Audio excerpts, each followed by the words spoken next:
Okay, year fours, we're going on to chapter 4. So they're staying at Cousin Wandu's house. Are they going to go and find the man that they're looking for? Nothing would have kept me awake that night. I think I was asleep before I even lay down on the mat that Cousin Wandu had laid out for me on the floor. The rooms in Cousin Wandu's house were full of furniture. They had to be careful all the time not to bump into things. We don't have furniture at home, except for a couple of stools.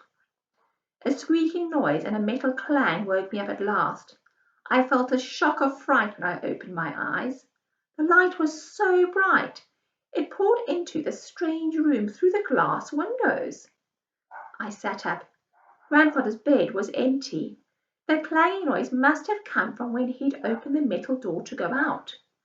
I groaned as I stood up. Every bit of me was stiff and my feet felt sore.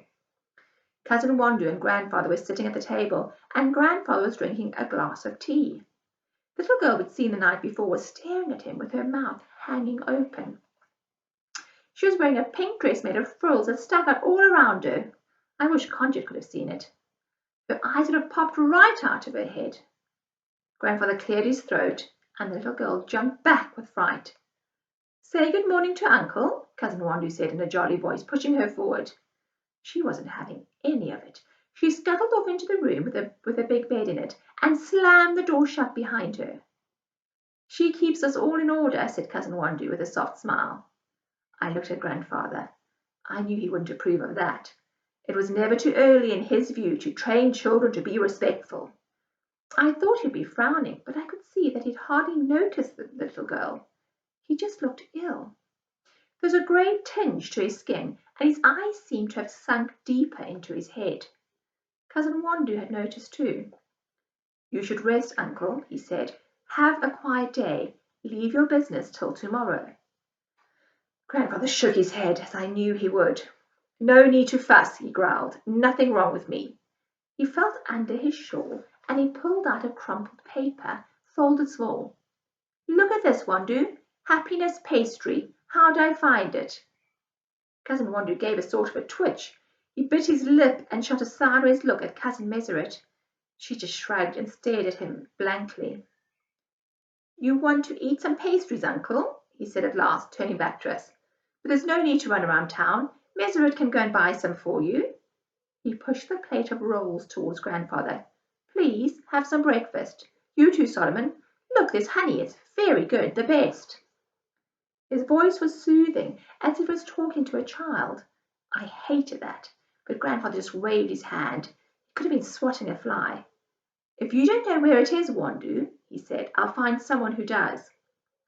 I couldn't understand all this business about the happiness pastry. Anyway, I was looking longingly at the plateful of rolls on the table. White bread! I'd hardly ever eaten that before. I felt too shy to help myself, but Grandfather gave me a curt nod. "Eat up, Solomon. We've got to get going." Cousin Wandu had been biting his lip. "Why don't you let me help you, Uncle?" he said. "I'll go and find the pastry shop for you. It might be miles away at the other end of Addis. You'll exhaust yourself wandering about all day. I'll go and find it and tell you where it is. Or better still, take a message for you, if there's someone there you want to see." Something was up with Cousin Wandu. He was trying too hard, I could tell.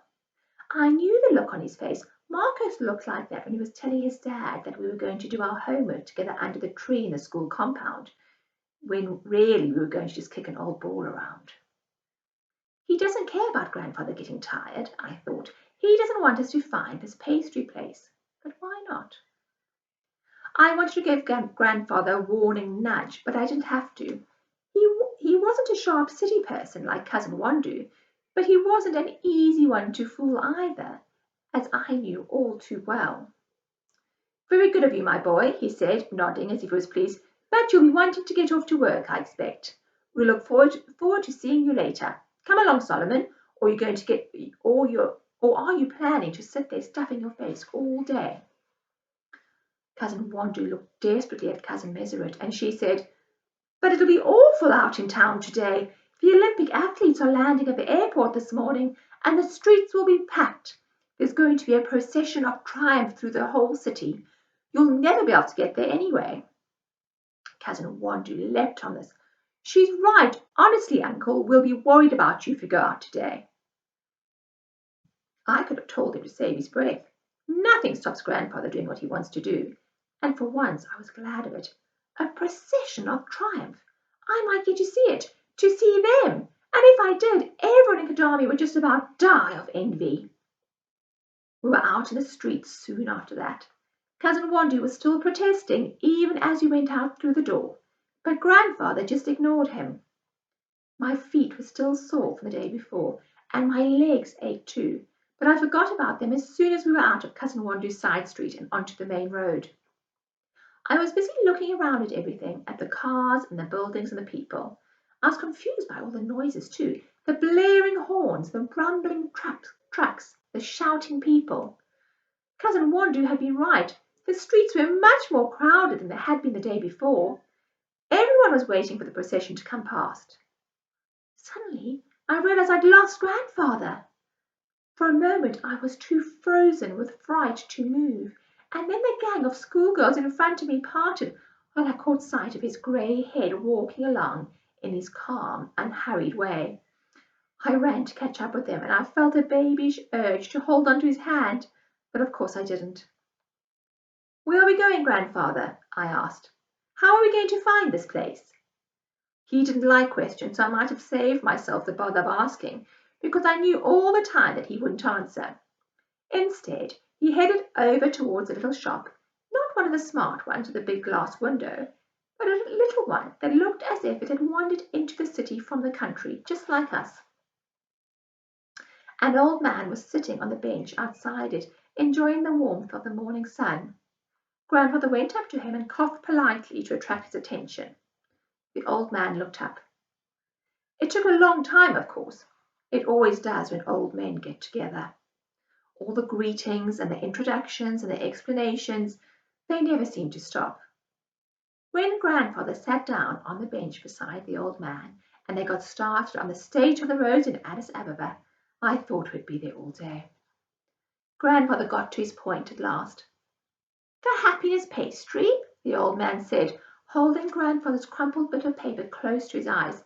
"Yes, I know where it is. Not far from here at all. I'll get my nephew to show you the way." He twisted round to call back in through the open door of the shop. "Kebede, where is that dratted boy? Come here." A boy came out. He looked about my age. "Show this gentleman the way to the happiness pastry," the old man ordered. "Then come straight back here." "Yes, uncle," the boy said, but when he saw me looking back at him, he gave me a sly grin. I almost laughed out loud. He'd be off on a nice little expedition of his own once he'd shown us the way, I was sure of it. I thought I'd feel shy with a smart city boy like Kebede, who was wearing shoes and new-looking shorts, but he was so friendly that I liked him at once. "Is this the way they'll come, the athletes?" I asked him. "Sure," he said.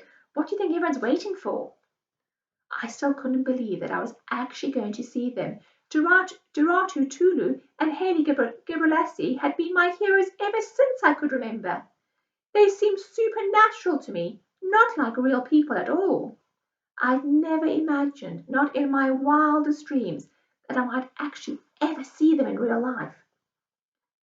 "Here you are," Kebede said suddenly, "the happiness pastry." His uncle had been right. It had taken hardly any time at all to find it. "Good lad," Grandfather said. He fished out a coin from his pocket and gave it to Kebede. "Get back to your shop now."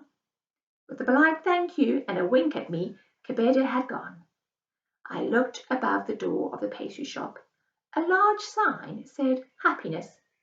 It could be seen from away down the street in both directions. "Cousin Wandoo must know this place," I said to myself. "I wonder what he's up to." And that brings us to the end of chapter 4. I wonder if we'll find out in chapter 5 what Cousin Wandoo's up to.